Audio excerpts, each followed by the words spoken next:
Hello दोस्तों, मैं एक गुरु एक बार फिर से आप सभी का स्वागत करता हूं। दोस्तों, जैसा कि हमारी जियोग्राफी की क्लासेस चल रही थी, आज उसी का अगला पार्ट लेके हम आए हैं। हम पिछली वीडियो में बताए थे कि आज हमको क्या क्या पढ़ना है। तारामंडल, नक्षत्र, राशि, इनके बारे में पढ़ना है। ठीक है दोस्तों, इनके बारे में हमको आज पढ़ना है। ठीक है दोस्तों, तो दोस्तों हम आपको बताए थे कि ब्रह्मांड में अरबों की संख्या में क्या है, आकाश गंगाएं हैं। अरबों की संख्या में क्या है, आकाश गंगाएं हैं। और एक आकाश गंगा में अरबों की संख्या में तारे हैं। ठीक है, अरबों की संख्या में तारे हैं। तो हमारी जो आकाश गंगा है दोस्तों, उसमें भी तो क्या होगा, अरबों की संख्या में तारे होंगे। दोस्तों, आकाश गंगा का आकार सर्पिलाकार होता है, यानी इस तरह से होता है आकार उसका। ठीक है, एक छोर यहाँ एक छोर यहाँ, इस बाकी चक्र बीच में घूमता रहता है। ठीक है दोस्तों, अब मान लीजिए दोस्तों कि सूर्य हमारा यहाँ है। ठीक है, सूर्य हमारा कहाँ है, यहाँ। ठीक है, सूर्य क्या करता है दोस्तों, आकाश गंगा के चक्कर लगाता है। हमने पहले भी बता चुका है कि ब्रह्मांड की हर वस्तु अपने से बड़ी वस्तु का क्या करती है, चक्कर लगाती है। ठीक है, ब्रह्मांड की हर वस्तु अपने से बड़ी वस्तु का चक्कर लगाती है। तो तारे अपने से बड़ी चीज यानी आकाश गंगा का क्या करते हैं, चक्कर लगाते हैं। सूर्य भी एक तारा है, यानी सूर्य भी आकाश गंगा का चक्कर लगाता है। ठीक है, सूर्य भी आकाश गंगा का चक्कर लगाता है। तो दोस्तों देखिए, सूर्य के ऊपर अगर हम 27 तारों का समूह ले लें, कितने तारों का समूह ले लें, 27 तारों का समूह ले लें दोस्तों, तो इसे बोला जाता है नक्षत्र। क्या बोला जाता है दोस्तों, नक्षत्र बोला जाता है। ठीक है, और अगर इस नक्षत्र के ऊपर अगर हम 89 तारों का समूह ले लें, 89 तारों का समूह ले लें, तो दोस्तों इसे कहा जाता है तारामंडल। क्या कहा जाता है दोस्तों, तारामंडल। ठीक है दोस्तों, अब आप जानते हैं कि पृथ्वी पर दिन और रात किसके कारण आते हैं, चंद्रमा के कारण। पृथ्वी क्या करती है, घूर्णन करती है, अपने अक्ष पर घूर्णन। लेकिन पृथ्वी पर जो वर्ष यानी महीने आते हैं, वो किसके कारण आते हैं दोस्तों, तो पृथ्वी की परिक्रमा के कारण। ठीक है, घूर्णन करती है अपने अक्ष में, घूर्णन करती है अपने अक्ष में, उसके कारण दिन और रात होते हैं। लेकिन परिक्रमण के कारण क्या होते हैं, महीने होते हैं। महीने के बाद क्या होता है, वर्ष होता है। ठीक है दोस्तों, तो परिक्रमा किसकी करती है पृथ्वी, तो परिक्रमा इसी सूर्य की करती है। ठीक है, इसी सूर्य की क्या करती है, परिक्रमा करती है हमारी पृथ्वी। ठीक है दोस्तों, अब एक और चित्र के माध्यम से समझिए।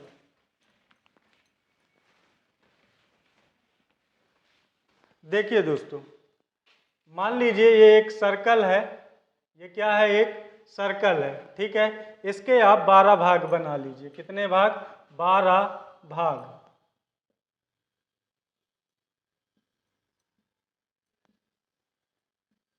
ये दोस्तों बन गए कितने भाग, 12 भाग। ठीक है दोस्तों, इनको 12 क्या कर दीजिए, आप राशियों में विभाजित कर दीजिए, क्योंकि आप सभी को पता होगा राशि कितनी होती हैं, 12।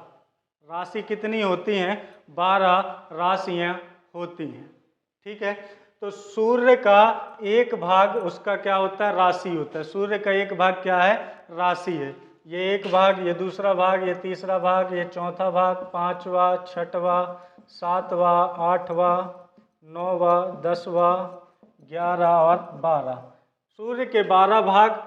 देखिए सूर्य क्या है, गोल है, गोल है यानी 360 डिग्री का एंगल बनाता है। उसके क्या कर दीजिए आप, 12 भाग कर दीजिए। ठीक है, तो एक भाग क्या करता है, राशियों को दर्शाता है, जो आपकी राशियां होती हैं। और आप इन्हें मंथ में भी जैसे काउंट करते हैं ना, तो मंथ ही समझ लीजिए कि पृथ्वी इसका चक्कर लगाती है एक साल में, एक साल में, यानी एक मंथ में एक राशि कवर करती है। ठीक है, एक मंथ में एक राशि कवर करती है। ठीक है, फिर अगले मंथ दूसरी राशि कवर करेगी, फिर तीसरी राशि, और ऐसे करके 12 मंत्र में ये सर्कल पूरा हो जाएगा, और फिर नया वर्ष चालू हो जाएगा, और फिर नई राशि चालू हो जाएगी। ठीक है दोस्तों, लेकिन राशि तो हो गई 12। दोस्तों नक्षत्र हमने बताया कि 27 तारों का समूह होता है, तो 27 में 12 का भाग दीजिए तो ये आया 12 दूनी 24, बचा कितना 3, 12 दूनी 24 बचा 6, 12 पंचे 60, यानी 2.25 क्या हो गया दोस्तों, एक राशि में कितने नक्षत्र हो गए, 2.25 नक्षत्र हो गए। ठीक है दोस्तों, एक राशि में कितने नक्षत्र हो गए, 2.25, यानी ये एक राशि थी तो यहाँ नक्षत्र कितने होंगे, 2.25।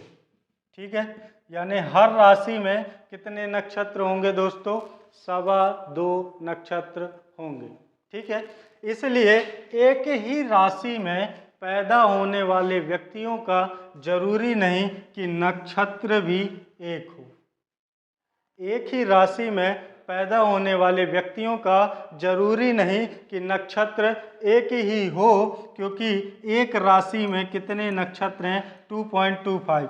मान लीजिए राशि तो यही है, लेकिन पृथ्वी इस नक्षत्र को पार करके कहाँ आ गई, इस वाले नक्षत्र में, तो राशि तो वही रहेगी लेकिन नक्षत्र क्या हो गया, चेंज हो गया। ठीक है, इस आधार पर आपकी जन्म कुंडली भी तैयार की जाती है। इसलिए आप देखते होंगे कि हर राशियों के व्यक्तियों की जन्म कुंडली अलग अलग होती है, सबकी पृथक पृथक बनाई जाती है, क्योंकि हम बार बार कहते हैं कि राशि एक ही होने पर नक्षत्र एक ही हो, ये जरूरी नहीं है।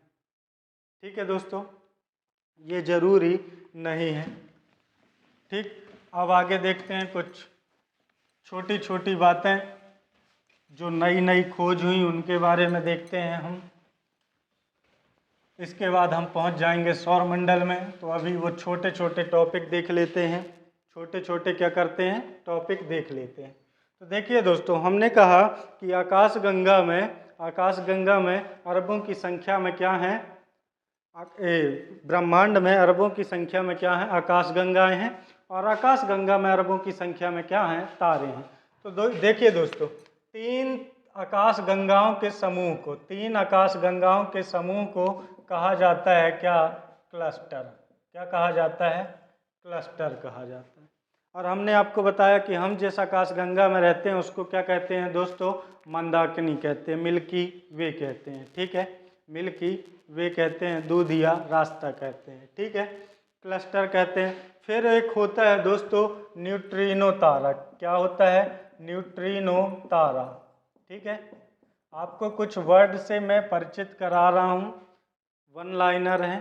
ठीक है, न्यूट्रिनो तारा। दोस्तों ये न्यूट्रिनो तारा को हम इंग्लिश में बोलते हैं घोस्ट पार्टिकल। क्या कहते हैं, घोस्ट पार्टिकल। दो तारों के टकराने से ये उत्पन्न होते हैं और इनका निर्माण अधिकतर कहाँ होता है, लेबोरेटरी में होता है। ठीक है, तो ऐसा है क्या कि हमारे भारत में भी कोई ऐसी लेबोरेटरी हो जहाँ न्यूट्रिनो तारे विकसित होते हों। तो दोस्तों इंडिया की वेस्ट न्यूट्रिनो लेबोरेटरी या ऑब्जर्वेटरी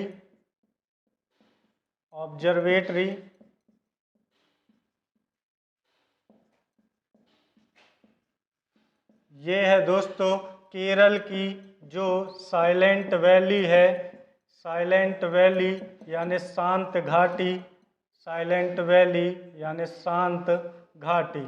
ठीक है, वहाँ पर स्थित है। ठीक है, इंडिया की वेस्ट न्यूट्रिनो लेबोरेटरी।